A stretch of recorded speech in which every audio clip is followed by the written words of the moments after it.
வாசிக்கலாம். அப்போஸ்தலனாகிய பவுல் கொரிந்தியருக்கு எழுதின முதலாவது நிருபம் 9வது அதிகாரம் 24வது வசனத்தை யாவரும் சேர்ந்து வாசிக்கலாம். பந்தய சாலையில் ஓடுகிறவர்கள் எல்லாரும் ஓடுவார்கள், ஆகிலும் ஒருவனே பந்தயத்தை பெறுவானென்று அறியீர்களா? நீங்கள் பெற்றுக்கொள்ளத்தக்கதாக ஓடுங்கள். அல்லேலூயா, ஆமென். அப்போஸ்தலனாகிய பவுல் கொரிந்து பட்டணத்திற்கு நிருபம் எழுதுகிறார். அந்த முதலாவது நிருபம் எழுதுவதற்கு அநேக காரணங்கள் இருந்தது. ஆவியானவர் அப்போஸ்தலனாகிய பவுலை ஏவி இந்த நிருபத்தை எழுதுவதற்கு அவரை நிர்பந்தப்படுத்துகிறார். இரண்டாவது, குலோவேயாள் என்கிற வீட்டாரால் சில கம்ப்ளைண்ட்ஸ் சபையை குறித்து பவுல் அப்போஸ்தலருக்கு வந்திருக்கிறது. அந்த கம்ப்ளைண்ட்டை ரெக்டிஃபை பண்ணுகிறதற்காக எழுதுகிறார். மூன்றாவதாக, இந்த திருச்சபையிலேருந்து சில கடிதங்களை எழுதியிருக்கிறாங்க. கேள்வி, திருமண வாழ்க்கை குறித்து, விக்கிரகங்களுக்கு படைத்தவைகளை குறித்து, இப்படி சில விஷயங்களை குறித்து அவர்கள் சில கடிதங்களை எழுதி அனுப்பியிருக்கிறார்கள். அதை நிர்வகிக்கும்படியாக, அதற்கான பதிலை கொடுக்கும்படியாகவும் இந்த நிருபம் எழுதப்பட்டிருக்கிறது.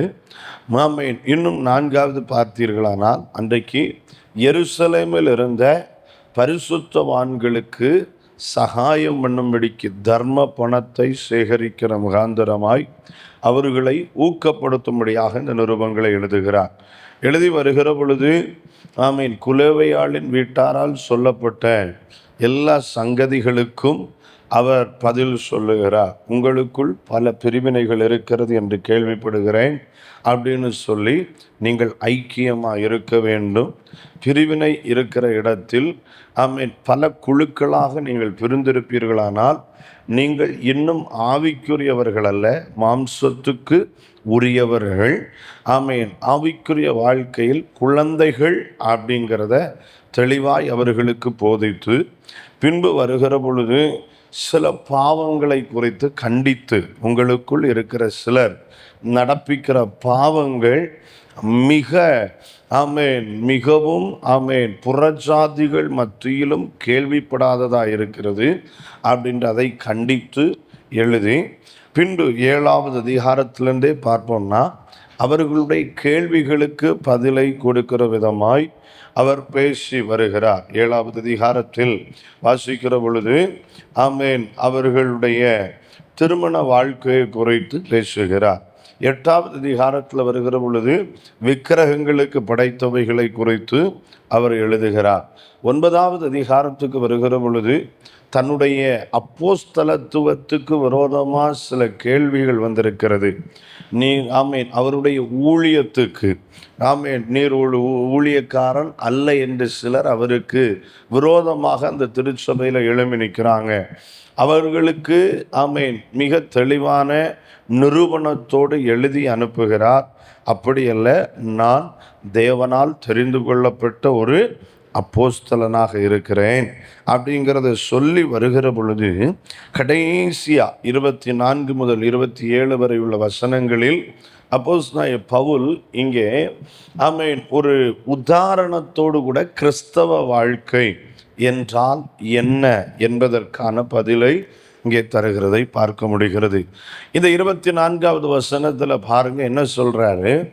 ஆவிக்குரிய விஷயங்களை பேசி வருகிற அப்போஸ்தலனாகிய பவுல், பந்தய சாலையில் ஓடுகிறவர்கள் எல்லாரும் ஓடுவார்கள், ஆகிலும் ஒருவனே பந்தயத்தை பெறுவான் என்று அறியீர்களா? நீங்கள் பெற்றுக்கொள்ளத்தக்கதாக ஓடுங்கள். கரங்களை உயர்த்துறையில சொல்லுங்க பார்க்கலாம்.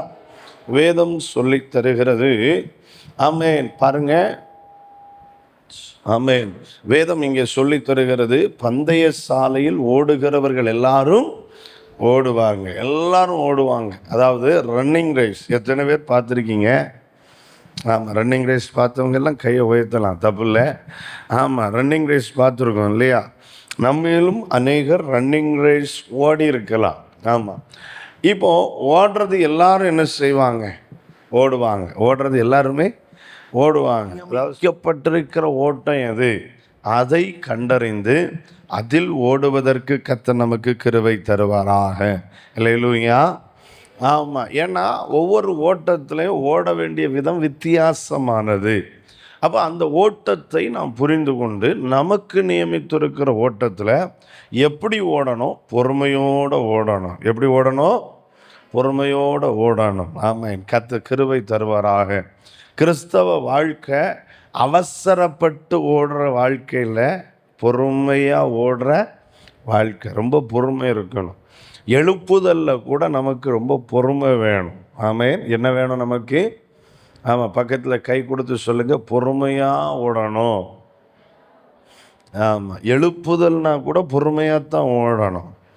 ஆமீன். எலியாவை கவனித்து பாருங்க. ஆமீன். காலையில் அவருக்கு தெரியும் இன்னைக்கு ஒரு அக்கினி இறங்கும். அக்கினி இறக்கிறது வரைக்கும் அவரும் ஓயிறதா இல்லை. ஆனால் ரொம்ப பொறுமையாக இருக்கிறார் மனுஷன். காலையில் வந்தோடனே ஃபஸ்ட்டு சான்ஸ் ஆப்போசிட் குரூப்புக்கு கொடுக்குறார். நீ பலிபீடத்தை கட்டி பலியிடு அப்படின்ட்டு. அவங்களும் காலையிலேருந்தே பலியெல்லாம் சந்தா நறுக்கி வச்சு அவங்களும் கூப்பிட்டு பார்த்தாங்க. சத்தமிட்டார்கள், மகா சத்தமிட்டார்கள். அடுத்து டான்ஸ் எல்லாம் ஆடினாங்க. வசனம் சொல்லுது, ஆடி பாடினார்கள். அடுத்து தங்கள் சரீரத்தை காயப்படுத்தினார்கள். இதெல்லாம் செய்கிறது வரைக்கும் பொறுமையாக இருந்தார். அப்பப்போ ஆலோசனை கொடுத்தார்.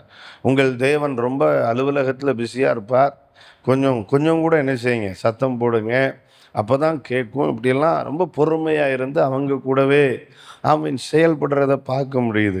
ஆனால் ரொம்ப பொறுமையாக இருந்து இவருடைய டேன் வந்ததும் உடனே அக்கினி இறக்கிறதற்கு முயற்சி எடுக்கலை. பொறுமையாக செயல்படுறார்.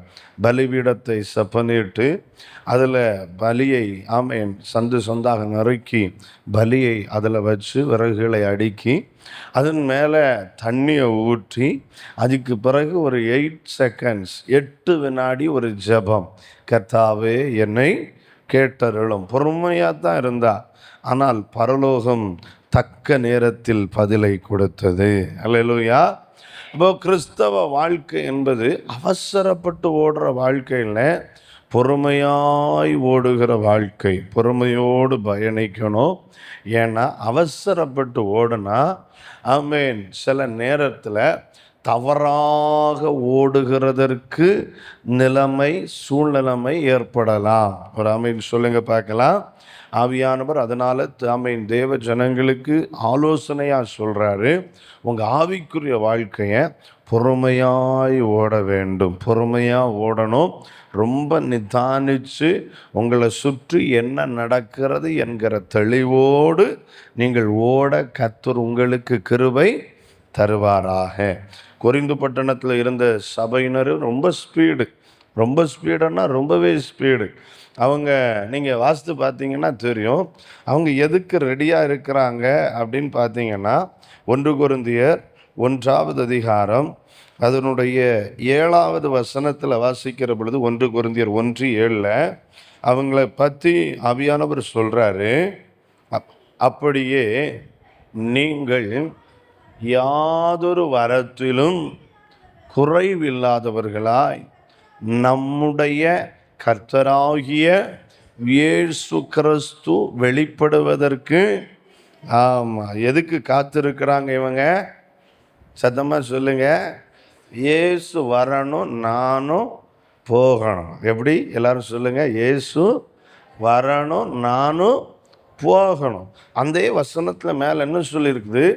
யாதொரு வரத்திலும் அவங்கள்ட்ட என்னவே இல்லை, குறைவே இல்லை.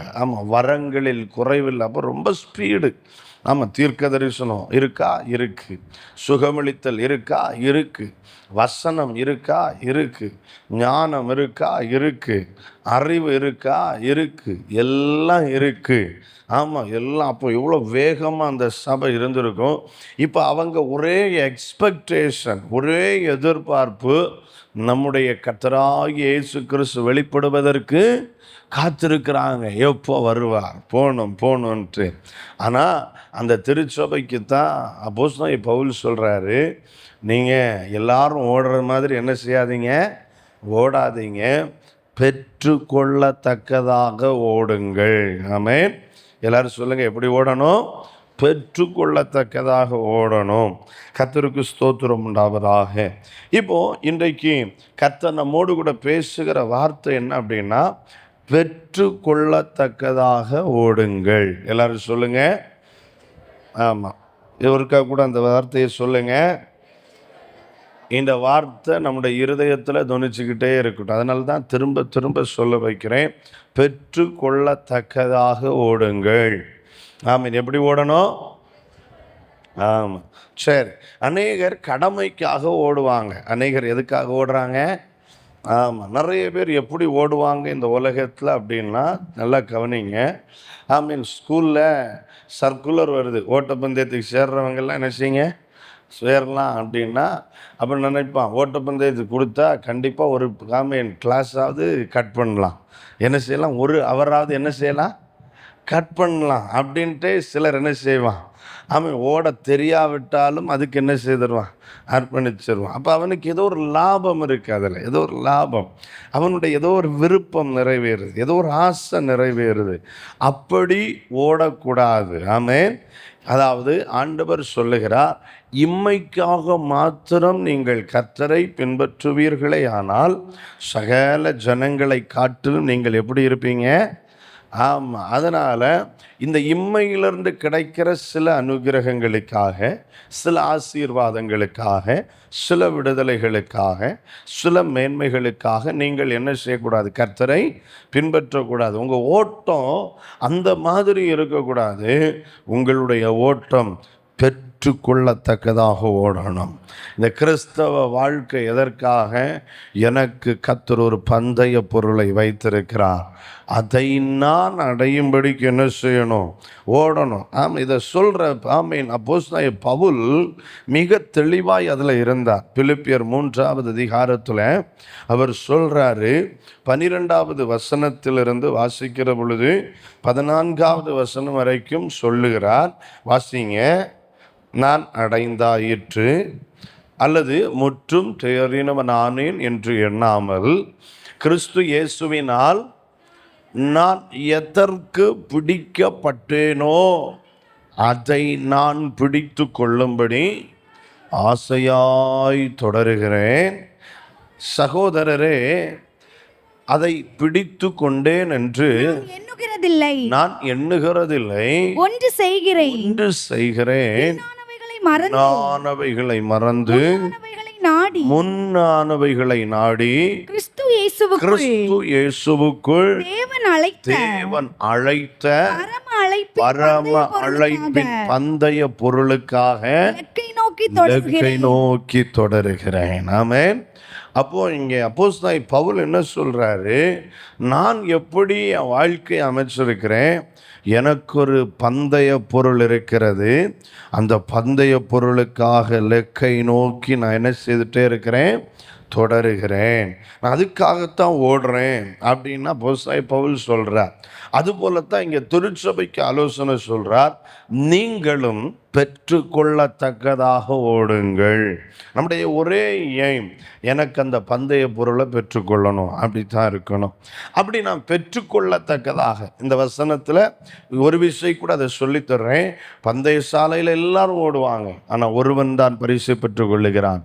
அந்த ஒருவனை போல நீங்கள் ஓடுங்கள் என்று இங்கே பவுல் சொல்லுகிறார் என்றால், அந்த ஒருவனுடைய ஓட்டம் எப்படிப்பட்டது, எப்படி அவன் ஓடுறான், நான் பந்தய பொருளை பெறணும் அப்படின்னா என் வாழ்க்கை எப்படி இருக்கணும், நான் எப்படி ஓடணும், இந்த கிறிஸ்தவ வாழ்க்கை எப்படிப்பட்டதாக இருக்க வேண்டும்.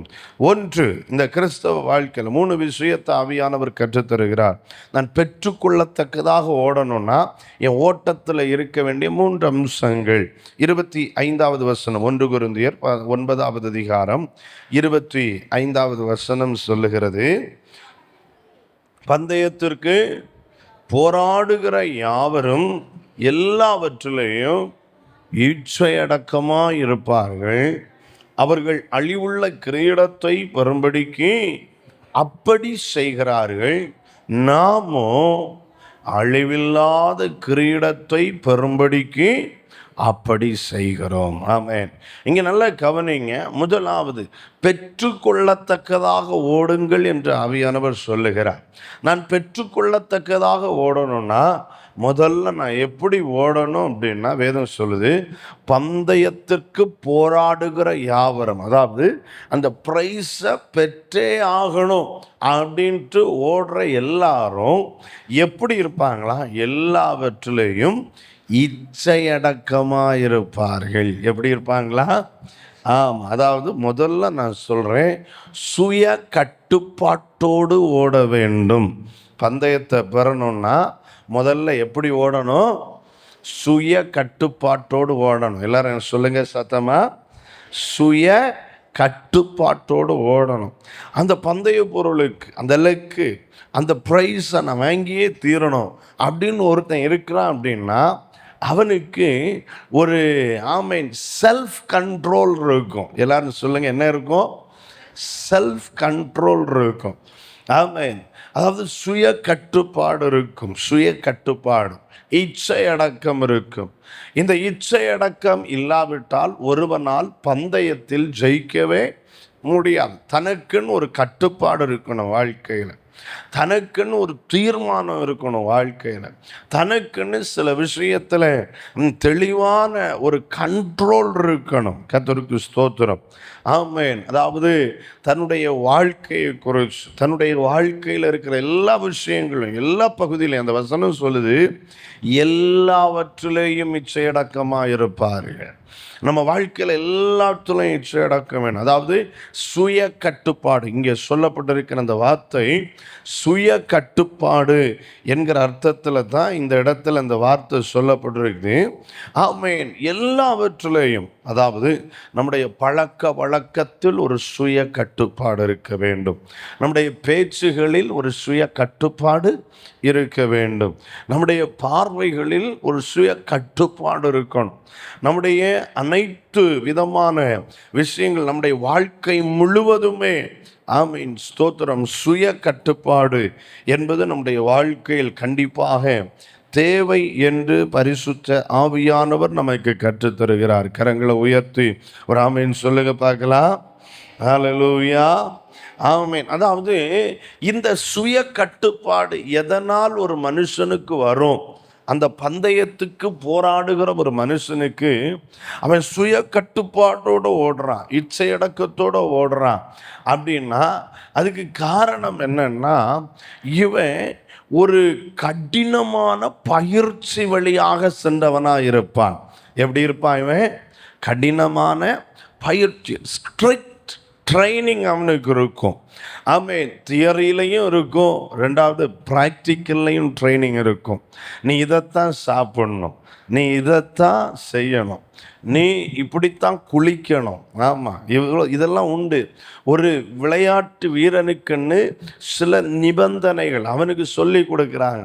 நீ இப்படித்தான் இருக்கணும், ஒரு நாளைக்கு இவ்வளவு நேரம் நீ தூங்கணும், ஒரு நாள் நீ இந்த நேரத்துக்கு மேலே நீ முழிச்சு என்ன செய்யக்கூடாது, இருக்க கூடாது, நீ இப்படிப்பட்ட வஸ்திரம்தான் போடணும், ஆமாம், நீ இதைத்தான் பார்க்கணும், நீ இந்த உணர்வுகளை கண்ட்ரோல் பண்ணணும், நீ இந்த ஆகாரத்தை தான் சாப்பிடணும், நீ இந்த பானங்களை தான் என்ன செய்யணும், குடிக்கணும், நீ இப்படித்தான் இருக்கணும், விளையாடுறதுக்கு முன்னால் நீ இத்தனை நாட்கள் நீ இப்படி வாழ்ந்திருக்கணும் அப்படின்னு தியரியாக சொல்லி கொடுக்குறாங்க. ரெண்டாவது, ஒவ்வொரு நாளும் அவனுக்கு ப்ராக்டிக்கலாகவும் சில விஷயங்களை அவனுக்கு சொல்லி கொடுக்குறாங்க, செய்ய வைக்கிறாங்க, ட்ரைனிங்குள்ளே கொண்டு போகிறாங்க. அது அவனுக்கு ஒரு செல்ஃப் கண்ட்ரோல் அவனுக்குள்ளே கொண்டு வருது, சுய கட்டுப்பாடை கொண்டு வருகிறது.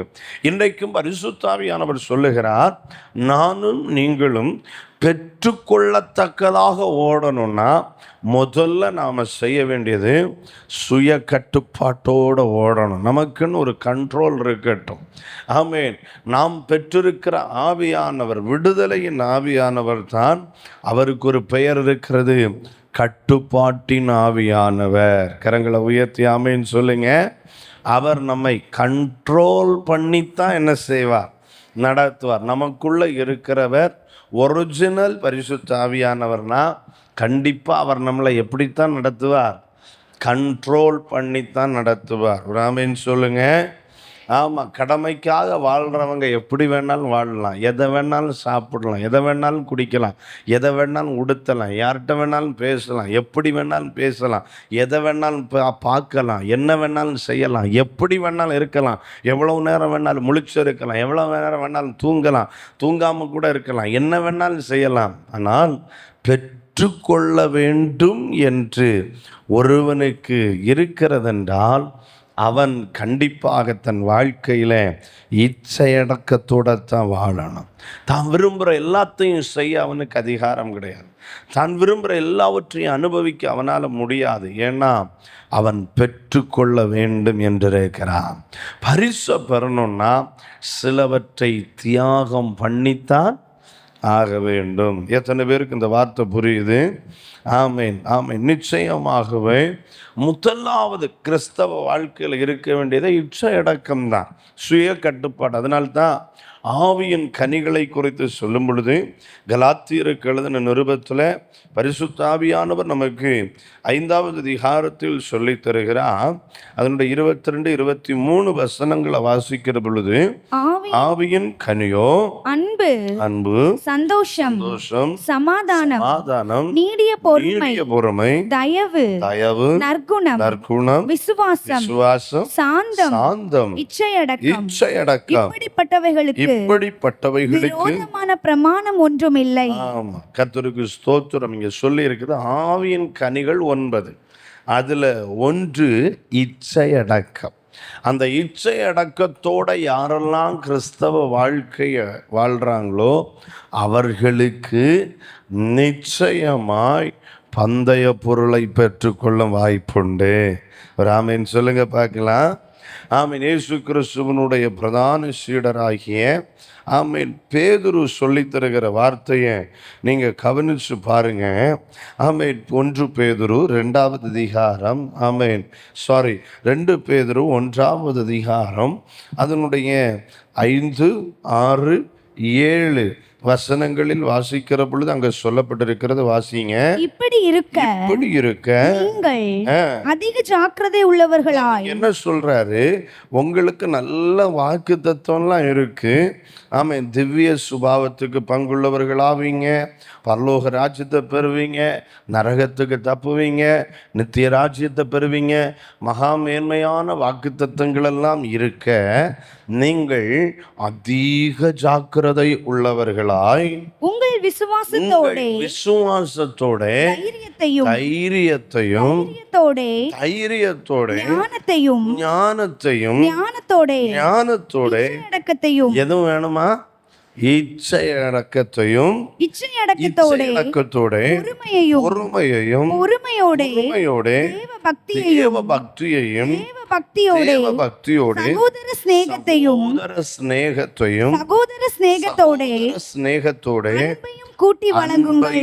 கூட்டி என்ன செய்யணுமா? ஆமா, கிறிஸ்தவ வாழ்க்கைங்கிறது இது இதெல்லாம் சேர்ந்தது தான் என்னது? கிறிஸ்தவ வாழ்க்கை. என்னெல்லாம் சொல்லியிருக்கு பாருங்க. விசுவாசம், தைரியம், ஞானம், இச்சையடக்கம், பொறுமை, தேவபக்தி, சகோதர ஸ்நேகம், அன்பு, இவ்வளவு சேர்ந்தது தான் கிறிஸ்தவ வாழ்க்கை. அப்போது இந்த இச்சையடக்கத்தோடு நாம் இருந்தால்தான் வாழ்க்கையில் பெற வேண்டியதை பெற்றுக்கொள்ள முடியும்னு வேதம் மிக தெளிவாய் நமக்கு கற்றுத்தருகிறது. அப்போ பெற்றுக்கொள்ளத்தக்கதாக ஓடுங்கள்னா முதலாவது இச்சையடக்கத்தோடு சுய கட்டுப்பாட்டோடு என்ன செய்யணும்? ஓடணும். இன்றைக்கு முதல் நம்முடைய வாழ்க்கையில் ஒரு சுய கட்டுப்பாட்டை கர்த்தர் நமக்கு தருவாராக. எத்தனை பேர் விரும்புகிறீங்க? பிரசங்கம் பண்ணுற நான் விரும்புகிறேன், என் வாழ்க்கையில் இன்னும் சுய கட்டுப்பாட்டை கர்த்தர் தருவாராக. ஒரு செல்ஃப் கண்ட்ரோலை இன்னும் நான் கர்த்தர்கிட்ட கேட்குறேன். இந்த செல்ஃப் கண்ட்ரோலுங்கிறது வண்டியில் இருக்கிற பிரேக் மாதிரி. எது மாதிரி? சத்தமாக சொல்லுங்கள். ரொம்ப அமைதியாக இருக்கீங்க, மழையில் சோர்ந்து போயிட்டீங்கன்னு நினைக்கிறேன். ஆமேன். எந்த மாதிரி? பிரேக்கு மாதிரி. நம்ம வண்டிக்கு பிரேக்குங்கிற ஒரு ஆப்ஷன் இல்லாட்டா நம்ம நிலைமை எப்படி இருக்கும்? சொல்லுங்க, எப்படி இருக்கும்? சொல்லுங்க. எப்படி இருக்கும் பிரேக் நம்ம வண்டிக்கு, டூ வீலருக்கு, காருக்கு எப்படி இருக்கும்? கட்டுப்பாடு இல்லாமல் இருக்கும். ஆமே, அது பெரிய விபரீதத்தை என்ன செய்யும்? பிரேக் இல்லாட்ட பெரிய விபரீதத்தை உண்டு பண்ணும், விபத்துக்களை உண்டு பண்ணும்.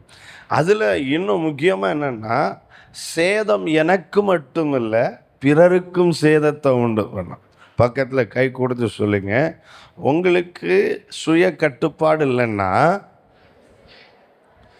உங்களை விட பிறருக்கு பெரிய சேதம் ஏற்படும். அதனால்தான் பாருங்கள், நிறைய பேர்லாம் நல்லா தான் ஆராதிப்பாங்க, நல்ல ஆட்கள் தான், நல்லா ஜெபம் பண்ணுவாங்க, அபிஷேகம் உண்டு, கிருபை வரும், எல்லாம் எவ்ரிதிங் இஸ் ஓகே.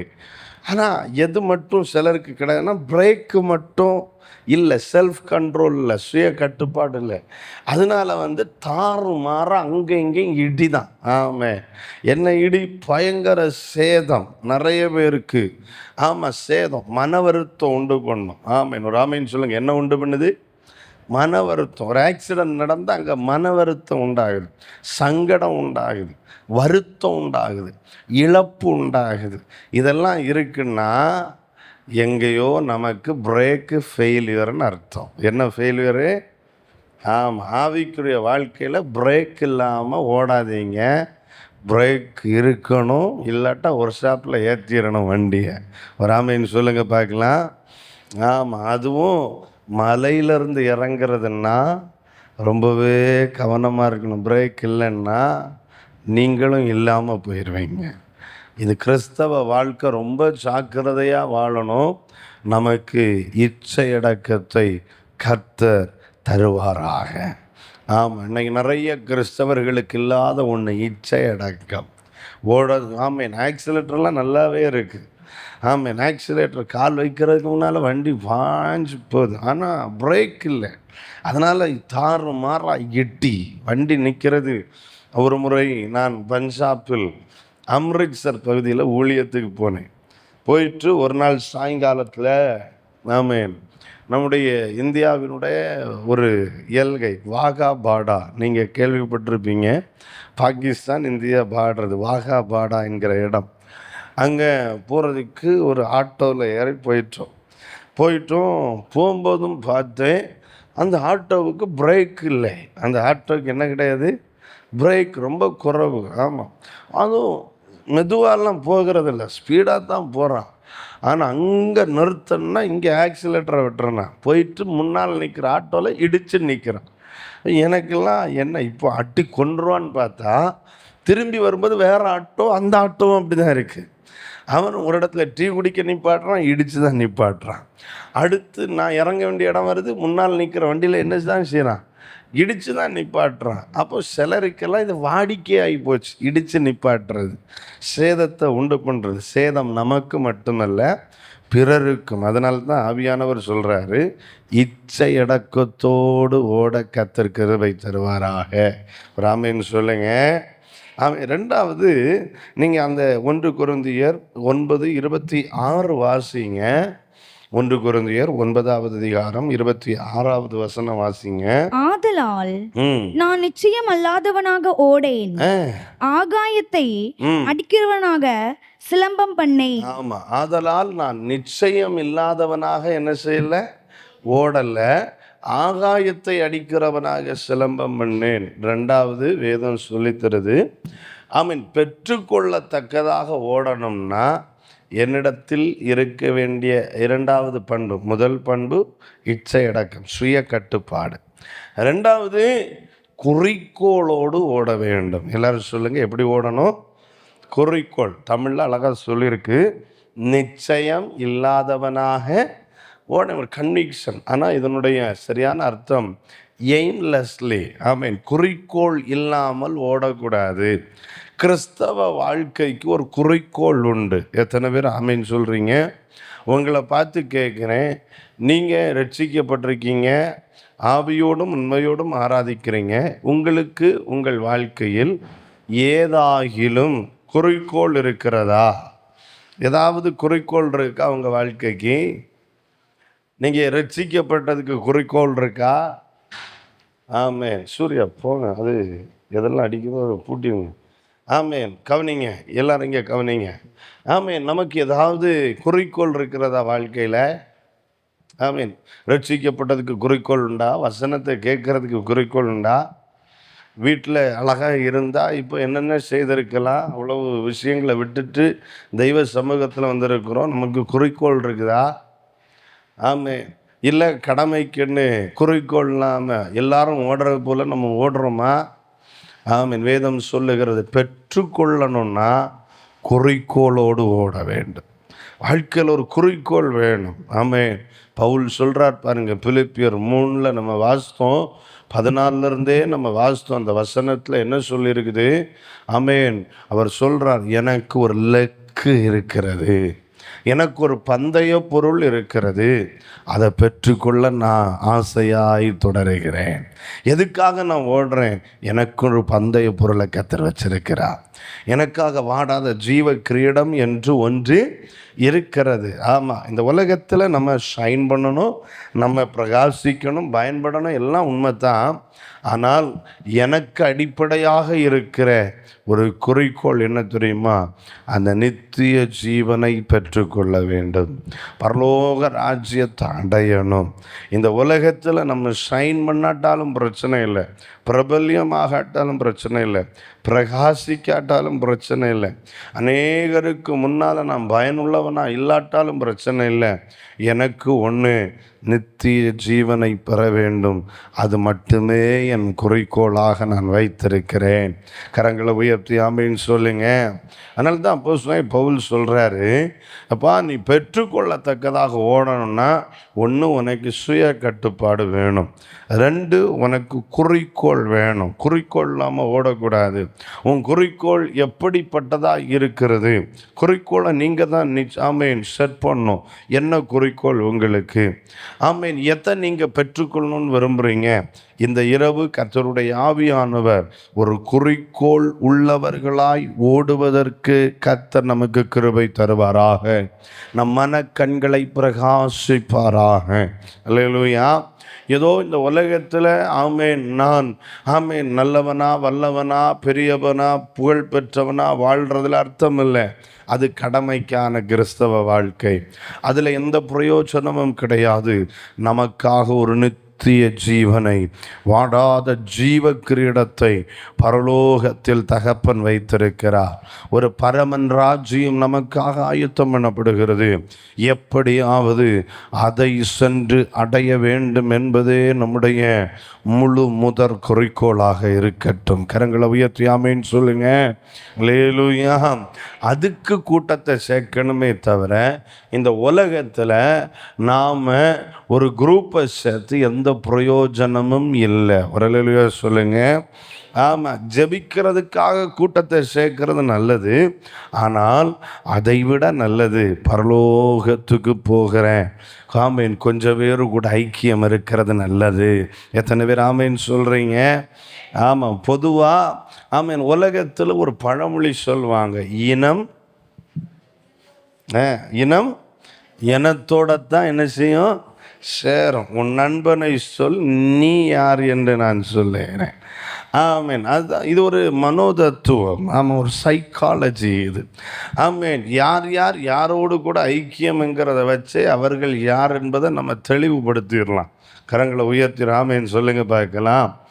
ஆமாம், ஆமேன். ஏன்னா சிலருக்கு வெளியரங்கமாக சிலர் நல்லா இருப்பாங்க, ஆனால் அவங்க சேர்ற நபர் யாராக இருப்பாங்கன்னா, இவர்கள் உள்ள உண்மையான மனுஷன் இவங்க யாரோ அவங்க கூட தான் இவங்க ஐக்கியம் இருக்கும். மற்றவர்களோடு இவங்க ஐக்கியப்பட முடியாது. இன்னைக்கு சொல்கிறேன், நீங்களும் நானும் குறிக்கோள் உள்ளவர்களாக இருப்போம்னா நம்ம ஐக்கியம் குறிக்கோள் உள்ளவர்களோடு மட்டும்தான் இருக்கும். அல்லேலூயா. கரங்களை உயர்த்தி நல்ல அல்லேலூயா சொல்லுங்க. நம்முடைய ஒரே ஆசை பரலோக ராஜ்யம், நித்திய ஜீவன். இயேசு ராஜாவின் பொன்முகம், அவருடைய ராஜ்யம், அவருடைய பிரசன்னம், ஜீவ தண்ணீர், ஜீவ விருட்சம், அந்த பொற்தள வீதி, அந்த சூரியன் இல்லாத தேசம், இரவில்லாத ஒரு தேசம், அது மட்டுமே நம்முடைய இலக்கு. அதுதான் நம்ம பந்தய பொருள். ஆட்டுக்குட்டியானவருக்கு மணவாட்டி ஆகணும், அது மட்டும்தான் நம்முடைய இலக்கே தவிர இந்த உலகத்தில் எதுவும் நம்முடைய குறிக்கோள் அல்ல. ஒன்று சுய கட்டுப்பாட்டோடு ஓடுறவங்க பெற்றுக்கொள்ளுவார்கள். இரண்டாவதாக குறிக்கோளோடு ஓடுகிறவர்கள் பெற்றுக்கொள்ளுவார்கள். மூன்றாவது 27வது வசனம் சொல்லுகிறது, மற்றவர்களுக்கு பிரசங்கம் பண்ணுகிற நான் தானே ஆகாதவனாய் போகாதபடிக்கு என் சரீரத்தை ஒடுக்கி கீழ்ப்படுத்துகிறேன். ஒடுக்கி கீழ்ப்படுத்துகிறேன் அப்படின்னா ஆமென். மூணாவது கீழ்ப்படுத்தி ஓட வேண்டும். மூணாவது எப்படி ஓடணும்? கீழ்ப்படுத்தி ஓடணும். கர்த்தருக்கு ஸ்தோத்திரம்.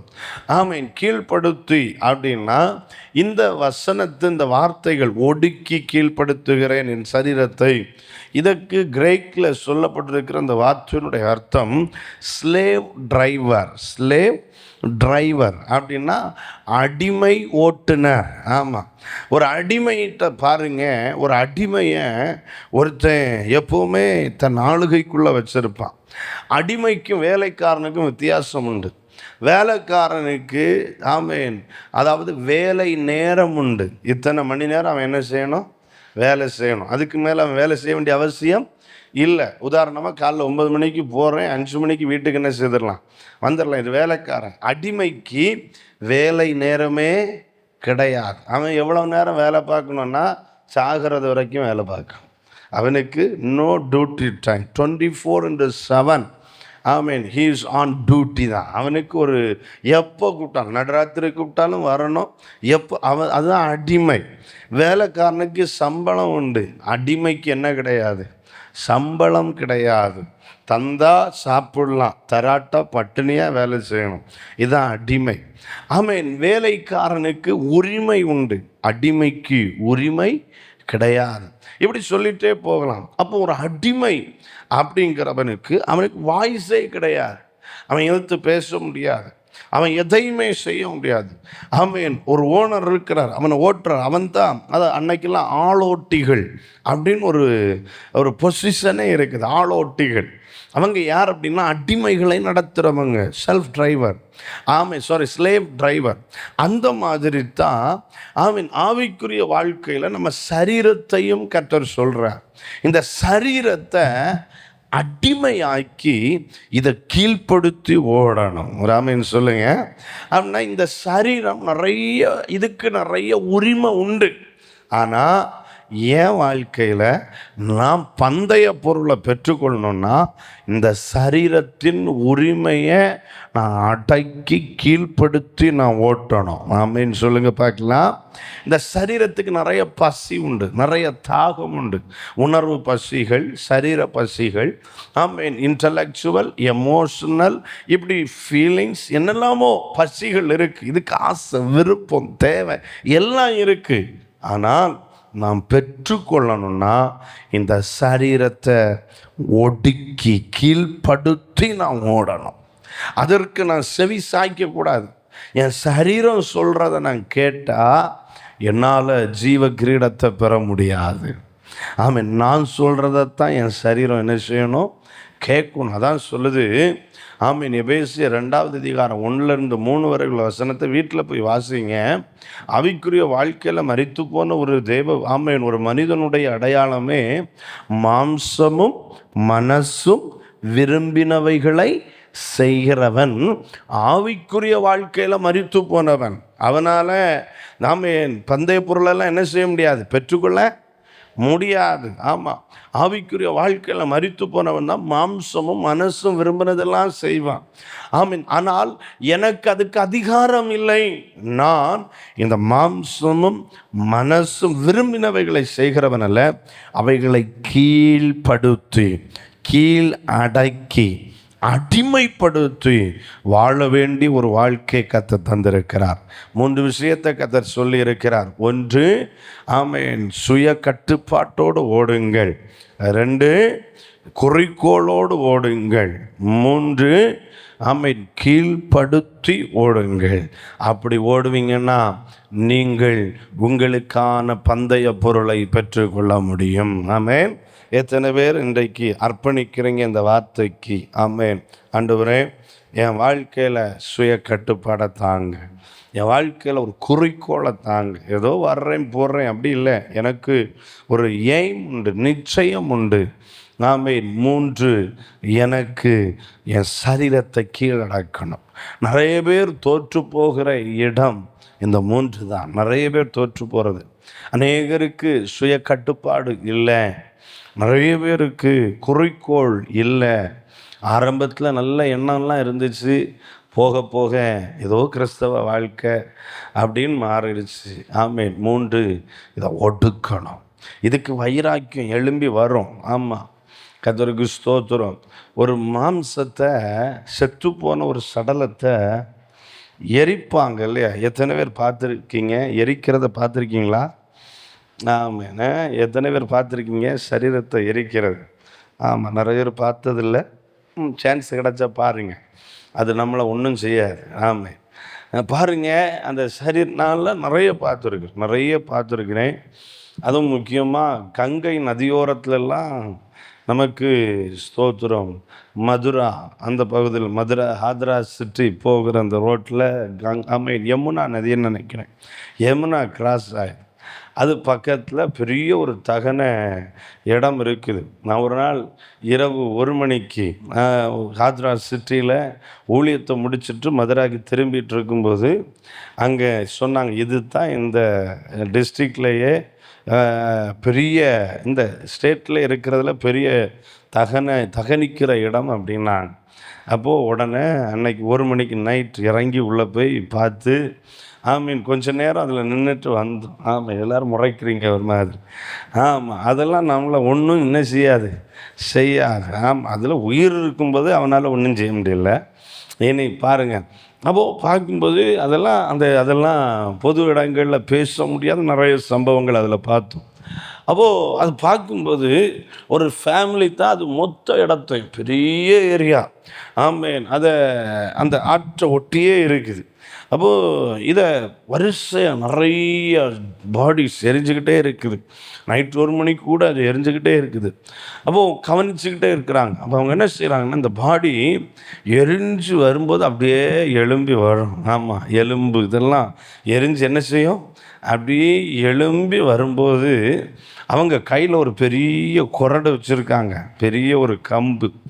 அதை வச்சு குத்தி என்ன செய்வாங்க, பிடிப்பாங்க. ஆமாம், அது எழும்பி வரும்போது நீ அங்கே இரு அப்படின்னு என்ன செய்வாங்க, குத்தி பிடிப்பாங்க. எதுக்கு? அது முழுசாக என்ன செய்யணும், எரியணும். ஆமாம், லோக்கலில் கூட நான் நிறைய இடங்களில் பார்த்துருக்கிறேன். அது என்ன, மாம்சம் எழும்பி வரும். அந்த வெக்க ஏறும்போது, சூடு ஏறும்போது அந்த ப்ரெஷரில் என்ன செய்யும், அது அப்படியே ஒரு மாதிரி வீங்கி வரும். உடனே என்ன செய்வாங்கன்னா, அதை குத்தி அப்படியே கீழே அடக்கி வைப்பார்கள். அதுபோலத்தான் ஆவிக்குரிய வாழ்க்கையிலையும் நமக்கு சில நேரம் உலகத்தில் தானே வாழ்கிறோம். இங்கே நிறைய உஷ்ணம் உண்டு, நிறைய சோதனை உண்டு. இதெல்லாம் வரும்போது இது எழும்பி வரும். வைராக்கியம் எழும்பி வரும், கசப்பு எழும்பி வரும், விரோதம் எழும்பி வரும், ஆசைகள், விருப்பங்கள், இச்சைகள் எழும்பி வரும். கர்த்தருடைய வசனம் என்கிற குரட்டால் குத்து கீழ் அடக்கி வைக்கணும். அப்படி வச்சா மட்டும்தான் பெற்றுக்கொள்ள முடியும். இல்லாவிட்டால் பெற்றுக்கொள்ளத்தக்கதாக நாம் ஓட முடியாது. பெற்றுக்கொள்ளணும்னா கண்ட்ரோலாக இருக்கணும், சுய கட்டுப்பாடு வேணும்.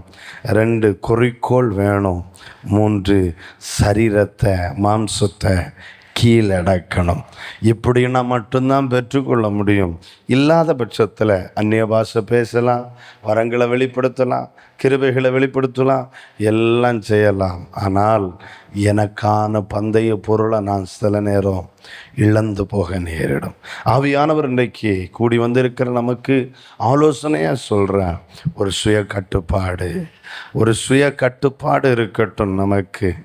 ஆமேன். சுய கட்டுப்பாடு இருக்கட்டும். 2, ஆமேன், நமக்கு ஒரு குறிக்கோள் இருக்கட்டும். 3ஆவதாக நமக்கு ஒரு கீழடக்கிற ஒரு அனுபவம் உண்டாகட்டும். எல்லாரும் கண்களை மூடி கர்த்தருடைய திரு சமூகத்தை நோக்கி பார்த்து அர்ப்பணிப்போட ஜெபிக்கலாமா? இன்றைக்கு கர்த்தர் நம் நடுவில் எழுந்தருளி இருக்கிறார். நமக்கு நல்ல ஆலோசனைகளை தந்திருக்கிறார். ஆமாம், தெளிவான ஆலோசனை. 3 விஷயத்தை சொல்கிறார். பிரதானமாக ஒன்று சொல்கிறாரு, பெற்றுக்கொள்ளத்தக்கதாக ஓடுங்க. கடமைக்கான ஆவிக்குரிய வாழ்க்கை வேண்டாம். ஏனோ தானோன்னு வாழ வேண்டாம். ஆசீர்வாதத்துக்காக வாழாதீங்க. ஆமீன். நீங்கள் பந்தய பொருளை பெறணுன்ட்டு வாழுங்க. இப்படி பந்தய பொருளை பெறணும்னா சுய கட்டுப்பாடு, இச்சையடக்கம், குறிக்கோள். உங்களுக்கு ஒரு நிச்சயம் இருக்கணும். following Jesus Christ for this only. இதுக்காகத்தான் நான் இயேசு கிறிஸ்துவை பின்பற்றுறேன் அப்படிங்கிற ஒரு குறிக்கோள் நிச்சயம் நமக்கு வேணும். குறிக்கோளோடு வாழுங்க. இதுக்காகத்தான் ஜெபிக்கிறேன், இதுக்காகத்தான் வாழ்கிறேன், எனக்கு பரலோகத்துக்கு போகணும், அதுக்காகத்தான் வாழ்கிறேன். யார் நிந்திச்சா என்ன அப்படின்னா நிந்தனை பெருசாக தெரியாது, அவமானம் பெருசாக தெரியாது, அடுத்தவங்க நம்மளை மதிக்காட்டா அது பெருசாக தெரியாது, அடுத்தவங்க நம்மளை குறை சொன்னால் அது பெருசாக தெரியாது, அடுத்தவங்க நம்மளை இல்லாதது பொல்லாதது சொன்னால் நமக்கு தெரியாது. ஏன்?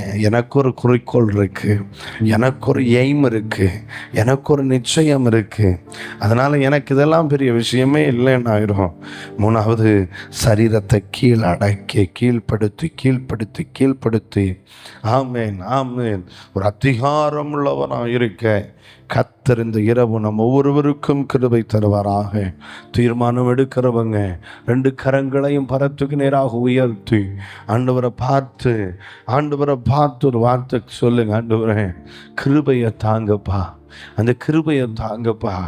ஆமாம், உங்கள் வார்த்தையை கேட்க பண்ணியிருக்கீங்கன்னா, என்னிடத்துல நீங்கள் பேசியிருக்கீங்கன்னா, அதை என்னிடத்துல விரும்புகிறீங்க. என் வாழ்க்கையில் இன்னும் சுய கட்டுப்பாடு, இன்னும் குறிக்கோள், இன்னும் நான் கீழ்ப்படுத்துகிற ஒரு அதிகாரம் எனக்கு கர்த்தர் தந்தருளுங்கன்ட்டு கரங்களை உயர்த்தி, ஓ ஹல்லேலூயா.